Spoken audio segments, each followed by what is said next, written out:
Hello again, it's the Duchess of Easton here. I'm in the mood today for apostrophes. Apostrophes are very important, and they're used for two different things, which is what makes them confusing. The first one isn't confusing at all. You know it already. You just don't like to do it when you're texting, but you have to do it. And I'll show you why. Apostrophes, by the way, are those little commas that jumped up, in case you don't know the word. Apostrophes are used in two areas.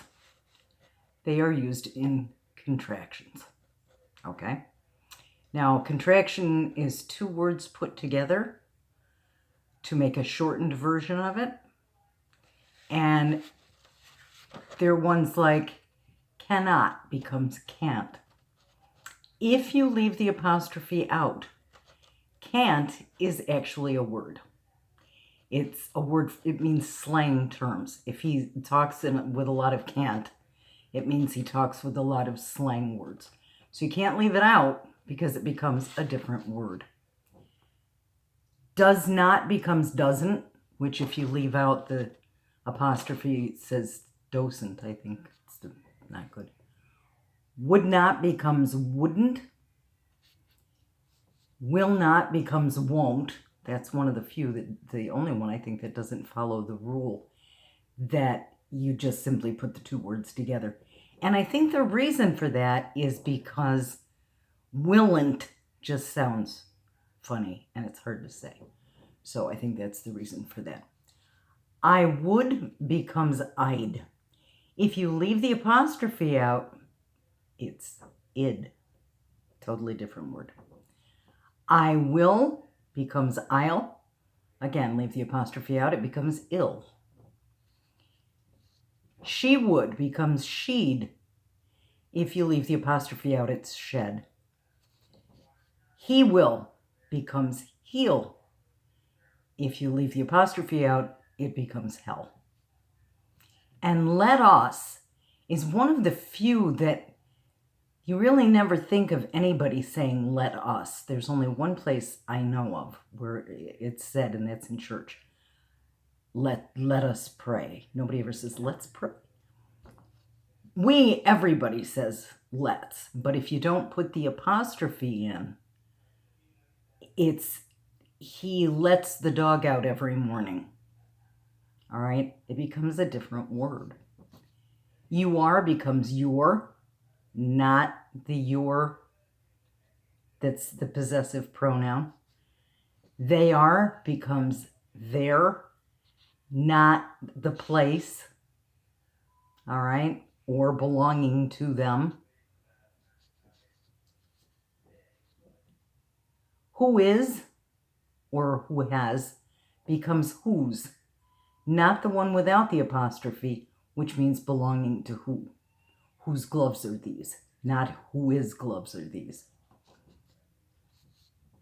Should have and would have.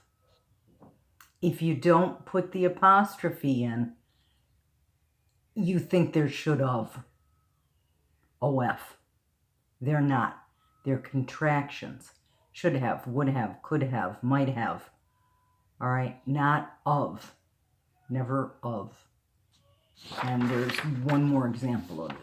There's could have, which is could have. Again, not of. All right? The contractions, I think, are fairly easy for you. I don't think that it's a big problem. It's just you forget to put them in. And I know in texting it's a major pain because you have to go to a different screen. And so I understand that. But don't get in the habit of leaving those apostrophes out because you can end up with a different word. The apostrophes actually change the pronunciation and the meaning of the word. So you can write with no contractions. And technically, informal writing. That's the way it is. It's very technically. When I was getting my master's, they said you really shouldn't use contractions in your writing. But not many of you are going to get your master's. I just want you to know where the apostrophes go. And by the way, another little note. The apostrophe goes not where the two words go together. The apostrophe goes where the letter or letters are left out. Now, sometimes it's the same place, but other times it's not. All right? So it does not. It doesn't go between the S and the N.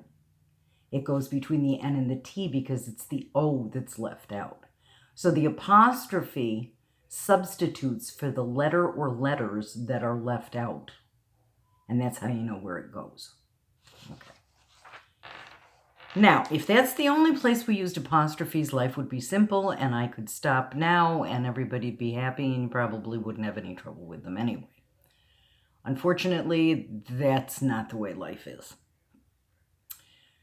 For some odd reason, whoever developed the English language, and it was done by a lot of people through a long period of time, but for some reason, somebody decided that S's were lovely letters and they wanted to use them as often as possible. And they also decided that an S by itself wouldn't be enough to show possession. So apostrophes also show possession, but they need an S. So it's not my fault. It was like somebody had stock in S's. I can't explain it. I can't defend it. I can only tell you how it is. So when something's possessive, it has an apostrophe and it has an S. But sometimes there's some confusion about that. So let me give you an example. There's apostrophes, possessives. We have one boy. He has one bike. It's the boy's bike. And the apostrophe goes after the Y. The bike belongs to the boy. Boy ends in Y. So you add the apostrophe and the S. Two boys plus bikes become boys' bikes. All right? If I put the apostrophe after the Y, I kill one of the boys. So now that S is doing double duty. It is plural and it's possessive, so you have to put the apostrophe after the S to show that that S is for the plural, and then the apostrophe goes after it to show that it's possessive. I'll give you another example. The Smith plus house becomes the Smith's house. Oh, it's Joe Smith, right? Yeah, Joe Smith. He's just one. So his name is Joe Smith. The house belongs to Joe Smith. The apostrophe goes after the H, and then you have to add an S. But if you have the Smith's house, now the Smiths are plural. So the house belongs to the Smiths, and the apostrophe goes after the S. If you put it between the H and the S, you've killed all the Smiths but one, and you've left that one to mourn the entire rest of the family. Don't do that. It would be really nasty. Now, what about names like Chris? You can do either one. If you wanted to say it's Chris's book, you can actually add an S to it anyway. But this one is completely correct. You can still read it as Chris's book. but it already has an S. It doesn't need another one. You can just put the apostrophe after the S. If you want it to sound like Chris's, or you're in Great Britain, put the second S on. I did a paper on H.G. Wells once for a British professor, and I put the apostrophe and he added the S every single time. It was a lot of ink. All right. So again, you've got Patrick's car. The car, no, parents. Okay, parents. See, I can't read this way. Parents' car. All right, my parents' car. Now, the car belongs to your parents. If you put the apostrophe between the T and the S, you've killed one of your parents. You can go to jail for this. You know, don't be brought up on murder charges. But if the car belongs to mom, it's mom's car. And it goes between the M and the S. The car belongs to mom.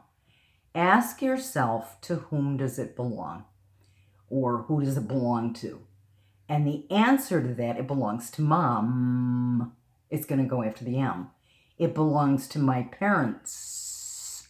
It's going to go after the S. And that's the easiest way that I can figure out how to do these. All right, if it ends in S, it goes after the S. If it doesn't end in S, it goes, you add an apostrophe and an S. All right, now,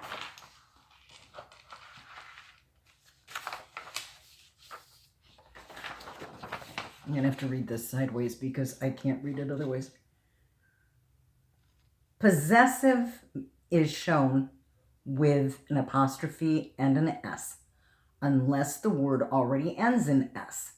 Then you only have to add the apostrophe, but after the S, not before. If you put it before the S, you can kill people. The Smiths plus house equals the Smith's house means you just killed all the rest of the Smiths, leaving one to mourn all the others. So it has to go between the, after the S, to make sure there's more than one Smith. Do not become a murderer. Punctuation can be a life and death situation. And 2 boys plus bikes are 2 boys' bikes. And it goes after. The bikes belong to the boys. You need that S, so don't leave it out. If you do, you kill one of the boys. All right, one boy disappeared, one way or the other. If you make it singular, if you take that S off. All right, you don't want to do that. Okay. Now, there are some words that you should memorize. And I thought I had them, and I don't see them. But they are men, women, children, and people. How many people is people? 1 or more than 1? It's more than 1. So if you wanted to say the people's court, the court belongs to the people, the apostrophe is going to go after the E. Women's room, the room belongs to the women. It's going to go after the N. Women is already plural. It doesn't need an S. Children, the toys belong to the children. They're the children's toys. But the toys belong to the children, so it's going to go after the N. And men, the men's department. The department belongs to the men. It's going to go after the N. Those are never going to change. Those are the easy ones. They don't change. They're fine. They're perfect. And those you should memorize. All right. Now, you also have some that are a little confusing. Things like a day's work. Well, does the work actually belong to the day? Not really, you did the work, but a day is singular. So it must be possessive. And the work belongs to a day, so it would be between the Y and the S. Last night's game. Well, how many games were there last night? Only one. It was only one last night. So the game belongs to last night. So it goes between the T and the S. These are ones that we don't think of as being possessive. The knight didn't own the game. And the money, get your money's worth. Well, the worth belongs to the money. It goes after the Y. And you don't think of worth as belonging to money. But you have to put the apostrophe in because it's not plural. So it must be possessive. Then ask yourself who or what does it belong to? And the apostrophe will go after the last letter of the answer that you get to who or what does it belong to. All right? Hopefully that helps to clear up some of the questions about when to use apostrophes. See you again next time. I'll come up with something else to confuse you with.